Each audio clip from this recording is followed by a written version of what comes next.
Coucou mes amours, bienvenue dans les chroniques de Malaika. Aujourd'hui, nous allons faire notre petite revue critique de la série de Monsieur Aloy, Une autre heure dans le mariage, épisode 18.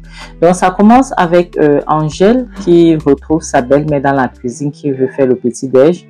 Et elle commence à dire, ça ne va pas. Sa belle-mère me demande qu'est-ce qu'elle dit, ça ne va pas. Je suis fatiguée, je suis épuisée, je n'en peux plus. Donc je suis en train de perdre la tête. Je n'en peux plus. Maman, s'il te plaît, j'ai besoin d'aide. Maman, s'il te plaît, j'ai besoin d'aide. Maman, s'il te plaît, aide-moi. Je n'en peux plus. Aide-moi, s'il te plaît, j'ai besoin de ton aide. Maman, s'il te plaît, écoute-moi. J'ai besoin d'aide. Je suis en train de perdre ma vie. J'ai perdu. Je ne peux pas. Ça, ce n'est pas le mariage. Ça, c'est l'enfer. Je suis en train de perdre la tête. J'ai perdu ma famille. Les ponts ont été coupés avec ma famille, mon boulot, ma carrière, tout. Je suis foutue. Maman, s'il te plaît, aide-moi. Ça, ce n'est pas le mariage.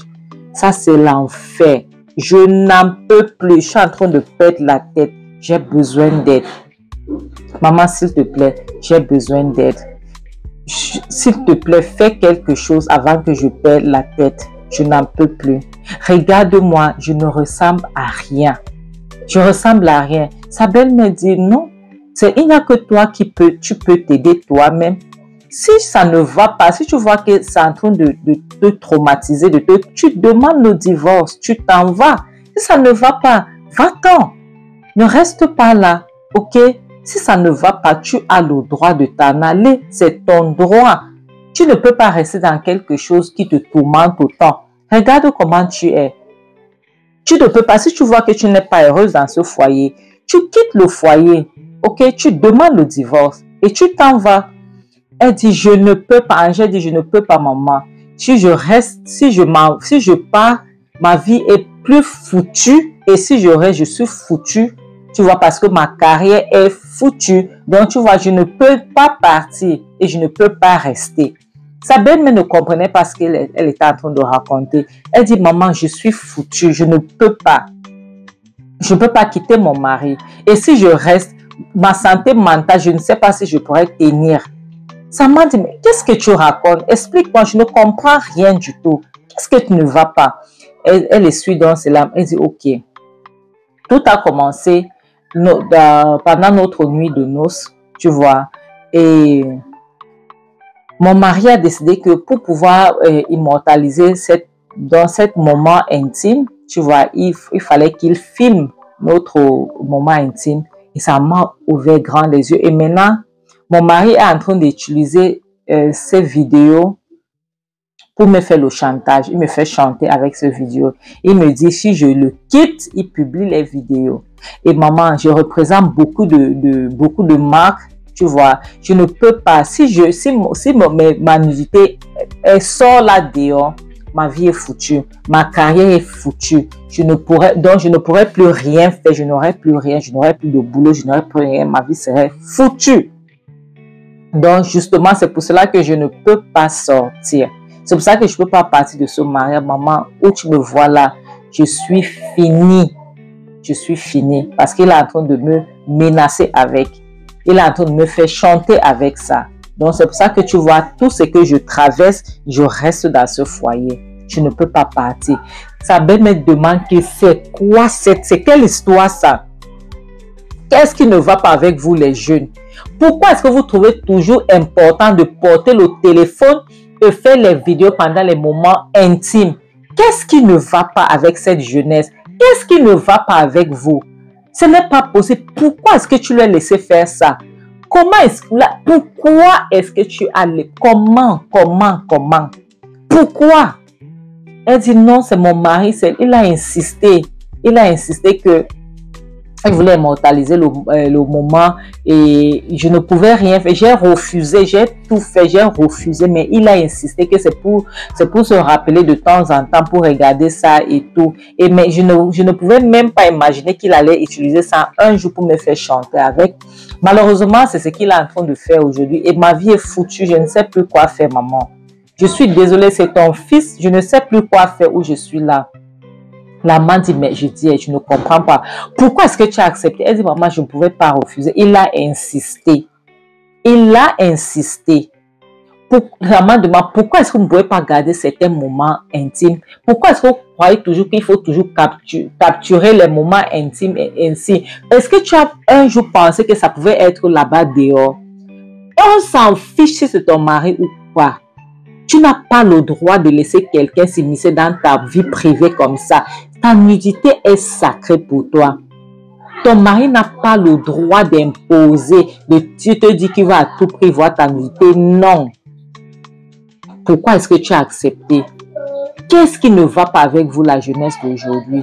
C'est quoi cette histoire, ça? La belle-mère était vraiment déçue. Elle n'en revenait pas. Et la fille dit que, Angèle, elle dit, elle a vraiment besoin d'aide. Elle a besoin que sa belle-mère demande maintenant que où se trouvent alors les vidéos. Ça se trouve où? Tu as une idée? Elle dit, elle ne sait pas où se trouvent les vidéos. Elle ne sait pas si c'est dans son téléphone ou c'est dans son ordinateur portable, c'est dans son bureau. Elle ne sait pas du tout. Sa belle-mère était tellement fâchée, elle dit que je ne comprends pas. Comment est-ce que les choses comme ça doivent toujours arriver?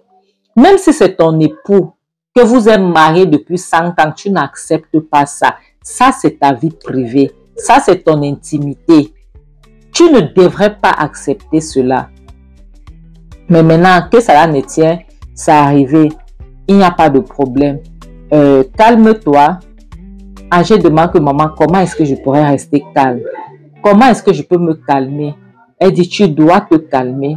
Nous allons trouver une solution, d'accord? Calme-toi. Je veux voir ce que je veux faire. Tu as compris, non? Ne pleure plus. Il faut te calmer. S'il te plaît, ne pleure pas. Calme-toi. On verra ce qu'on va faire. Donc, la maman de sa belle-mère essaie de la calmer et pour qu'elle puisse... et la rassurer que tout allait bien se passer, qu'elle va s'en charger. Quand Angèle devait se calmer, Angèle pleurait toujours parce qu'elle avait tellement peur. Elle ne savait pas ce qui pouvait arriver, ce qui ne pouvait pas arriver. La prochaine scène montre donc Kenny qui est allé dans l'agence de pub qui lui donne souvent du boulot. Donc, il a sollicité, il y a un boulot qui est sorti, il a sollicité ça pour Angèle, comme c'est son manager, et le boulot vale des millions de naira. Maintenant, on lui avait dit non, le directeur de l'agence avait dit non. Maintenant, il vient, il trouve Kenny, il dit, mais attends, Kenny, tu es toujours là, qu'est-ce que tu fous là? Kenny dit, oui monsieur, je suis toujours là, pardon.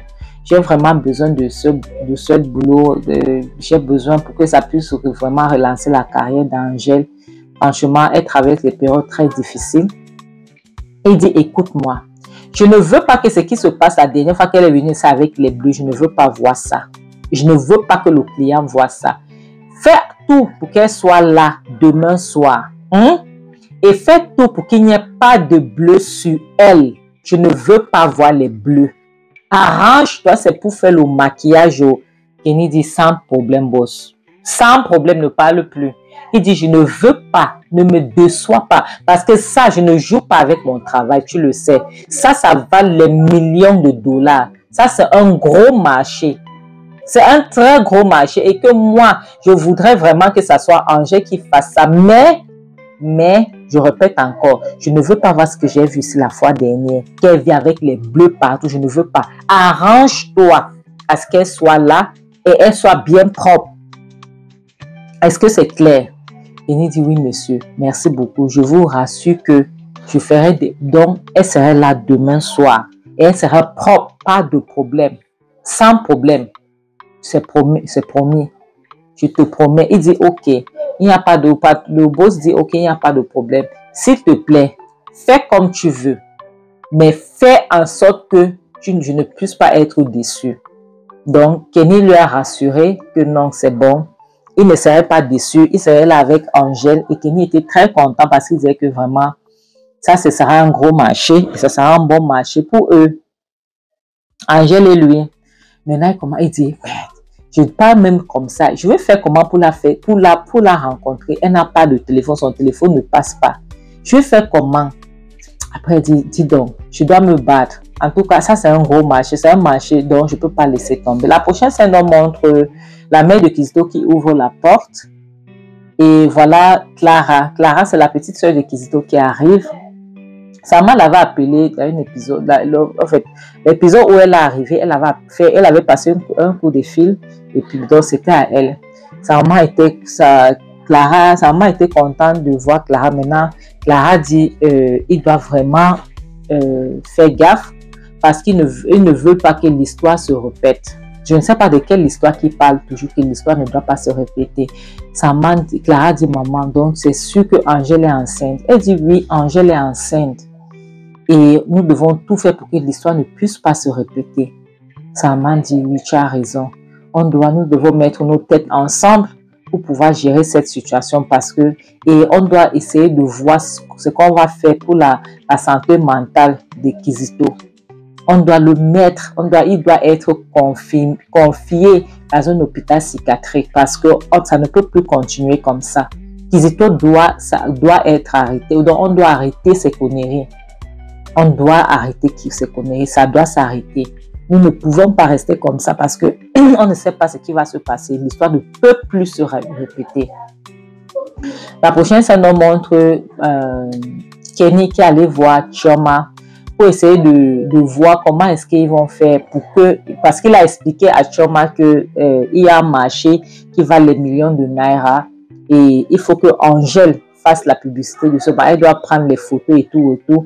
Donc, il veut que Chioma doit faire quelque chose parce qu'il sait que Chioma est très têtu. C'est que s'il y a une personne qui peut l'aider avec ça, c'est Chioma. Chioma dit, c'est vrai, ça va être difficile, mais comme elle est têtue là, elle fera de son mieux. Elle dit, en passant même, elle devait partir là-bas ce soir.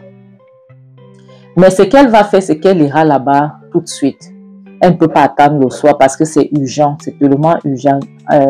Kenny dit oui. Elle dit qu'elle va aller s'échanger, elle va partir là-bas. Kenny dit vraiment merci. Et c'est très important. Je te remercie 1000 fois. Elle dit à Kenny, ne t'inquiète pas, ça va aller. Nous devons tout faire pour que Angèle s'en sorte. On doit sauver sa carrière parce que cet homme ne peut pas la détruire sa carrière. Ça ne peut pas se passer comme ça. Nous devons tout faire. Donc, je vais la faire sortir de là. T'inquiète, tu l'auras demain. Tu as compris, non? Tu l'auras demain, comme promis. Comme prévu, pardon, tu l'auras demain. Il dit merci beaucoup. Comment il s'appelle encore, mon Dieu? Kenny dit merci beaucoup, Chioma, merci beaucoup, merci, je compte sur toi. Il était vraiment content parce qu'il était rassuré que tout allait bien se passer. La prochaine, ça nous montre Clara et sa maman la tire de l'intérieur à l'extérieur. Il dit, maman, qu'est-ce qu'il y a? Maman dit, non, nous ne pouvons pas parler de ça, c'est qu'on veut parler là à l'intérieur. Je veux pas que Angèle puisse suivre ce que nous sommes en train de dire. Elle dit, nous devons faire quelque chose. Parce que regarde maintenant, il ne faut pas que Kizito commence à voir l'enfant. Si Angèle accouche maintenant, Kizito va commencer à voir l'enfant là comme son rival. Tu vois, comme son rival. Et maintenant, qu'est-ce qui va se passer? Souviens-toi, il ne faut pas que l'histoire se répète encore. Regarde comment il avait tué son premier enfant. Lorsque sa femme a accouché, il a commencé à regarder l'enfant comme son rival. Et il a étranglé l'enfant. Et maintenant, cette fois-ci, on ne peut pas laisser sa folie là. Il faut qu'on l'interne. Nous devons l'amener dans l'hôpital psychiatrique. Lorsqu'il parlait comme ça de sa folie, voilà Chioma qui est arrivé. Maintenant, elle essaye d'écouter ce qu'elles étaient en train de dire parce que elles ne sont même pas rendues compte qu'elle était là. Sa soeur dit oui, nous devons l'interner parce que ça ne peut pas continuer comme ça avant qu'il vienne tuer l'enfant de Trouille. On ne peut pas laisser ça. Parce qu'il ne faut pas que l'histoire se répète encore. Nous devons l'interner parce que ça part là, c'est déjà autre chose. Tu m'as dit quoi? Donc, votre fils est fou. Sa maman dit, hey, Seigneur. Elle dit, hey, donc votre fils, donc Kizito est fou. Et vous êtes au courant qu'il est fou. Vous avez laissé Kizito épouser ma soeur, ma mamie. Ce n'est pas possible. La maman de Kizito a commencé à crier que, oh Seigneur, ce n'est pas vrai. Tu m'as dit qu'attends. Donc, vous deux là, vous savez que ma soeur vit avec un fou. Vous avez déjà vu un jour où quelqu'un qui est normal cohabite avec un fou. Vous avez déjà vu ça où? Donc vous étiez au courant que ma soeur vivait avec un fou. Et vous l'avez laissé vivre avec un fou. Et maintenant, voilà votre fils qui veut déjà tuer ma soeur. Et vous êtes ici d'ailleurs, vous chuchotez. Sa maman dit pardon, calme-toi, tu es en train de crier. Elle dit, je m'en fous. Vous parlez de quoi je me calme? Vous parlez que je vous me demandez de me calmer. Avec ma soeur qui va bientôt laisser sa peau entre les mains de votre fils, vous voulez que je puisse être calme. Ça ne va pas se passer comme ça. Ce n'est pas possible. Ça ne peut pas se passer comme ça. Le mariage, il doit s'arrêter. Je suis fatiguée. Attends. Donc, vous êtes ici. Vous manigancez. Vous êtes ici, vous savez très bien que ma soeur est en danger. Et vous la laissez entre les mains de votre fils qui est violent. La soeur de Kizito dit que ouais, Chioma, pardon, calme-toi. Pardon, ne crie pas, il y a les voisins. Chioma dit, je m'en fiche des voisins. Maintenant, comme elle criait trop, on l'a tiré à l'intérieur. Elle dit que pardon, Chioma, viens. Alors, elle dit que laissez-moi. Si vous voulez tirer moi ici à l'intérieur, je m'en fiche de vos voisins. Sa maman dit pardon, Chioma. Pardon. Les voisins vont nous écouter. Elle dit que je m'en fous. Les voisins là n'ont qu'à m'écouter. Les voisins là n'ont qu'à m'écouter. Oh, je m'en fous. Donc, votre fils est fou. Vous la laissez avec ma soeur. Hein? Votre fils est malade mental. La soeur de Kizito dit que Chioma, pardon, parle doucement. Elle dit que je m'en fiche. Je ne parle pas doucement. Je m'en fiche. Le monde entier peut être au courant. Vous avez caché que vous avez un fils malade mental. Pourquoi? Pourquoi est-ce que vous avez caché que Kizito est... S'il est malade, allez l'interner dans l'hôpital psychiatrique. Il ne peut pas vivre avec ma soeur. Ma soeur ne peut pas épouser un fou. Ce n'est pas possible. Ma soeur ne va pas rester avec un fou. La soeur de Kizito dit que Chioma, c'est de mon frère que tu es en train de parler comme ça. Chioma dit que je m'en fous. Ton frère, c'est un fou. Je n'ai rien à cirer. Ton frère, ça ne va pas dans la tête. Ton frère est fou. Maintenant, la mère de Chioma, et puis Chioma dit que le mariage, on doit arrêter ça. Donc le mariage est annulé. La mère de Kizito dit que non, tu ne peux pas parler du divorce. Tu parles de divorce comment? Si je parle, souviens-toi qu'ici en Afrique, lorsqu'il y a le divorce, c'est la femme qui souffre. Les gens vont critiquer la femme. Chioma dit que je m'en fiche. La mère de Kizito dit que si on va la critiquer, en plus, on va dire qu'elle est une mauvaise femme et personne ne voudrait l'épouser. Chioma dit que je vais préférer que ma soeur reste célibataire que de mourir dans les bêtises que tu appelles de mariage. Tu vois. Maintenant, elle a dit que vous savez quoi, je n'ai rien à foutre avec vous. Moi, je veux monter reprendre ma soeur pour qu'elle aille faire les photos pour une campagne publicitaire. Lorsque je vais revenir, on va parler de cette histoire. Pour le moment, fichez-moi le camp. Maintenant, mes amours, revenons au sujet. Il y a donc, si vous regardez bien, n'est-ce pas, tout le monde veut être à la part. Tout le monde est à la part. Donc, tout le monde, non, pas à la part. Tout le monde met les mains dans la pâte pour aider Angèle. Mais Angèle seule, elle ne veut pas. Donc, elle ne veut rien faire. Parce que comment est-ce que tu vas choisir les gens? Elle parle exactement comme sa mère. Qu'est-ce que les gens vont dire? Ma carrière, hein? Les marques que je représente, ma vie. Et ta vie alors ne vaut pas la peine. Ta vie ne vaut pas la peine. Donc ta vie n'est rien par rapport aux carrières, par rapport à ce que les gens les ont dit. Ta vie là n'est pas importante.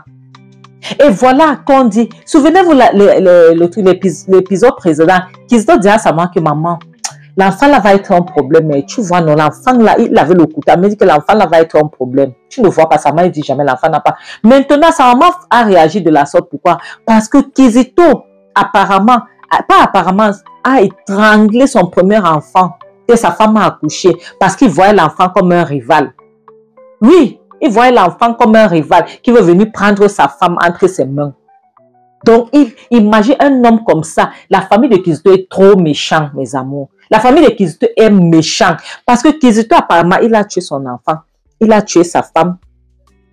Si je ne me trompe pas. Maintenant, voici l'enfant, voici Angèle qui est dans les problèmes. Et sa famille savait que Kizito était comme ça. Pourquoi est-ce qu'on lui laissait épouser notre fille? Pourquoi est-ce qu'on ne l'avait pas interné lorsqu'il a tué sa femme et son enfant? Son enfant et sa femme, pardon. Pourquoi est-ce qu'on ne l'a pas interné? On le laisse comme libre. Et maintenant, on veut que Angèle soit la prochaine victime. C'est quelle histoire ça? Imaginez, on sait qu'il est comme ça, il est fou, mais on le laisse. Mes amours, c'est ainsi qu'on va s'arrêter pour aujourd'hui. Merci beaucoup. Je vous remercie pour votre soutien. S'il vous plaît, regardez la vidéo jusqu'à la fin, ok? Et souvenez-vous que ce que je vous dis toujours, mieux vaut vivre seul, mieux vaut être heureux.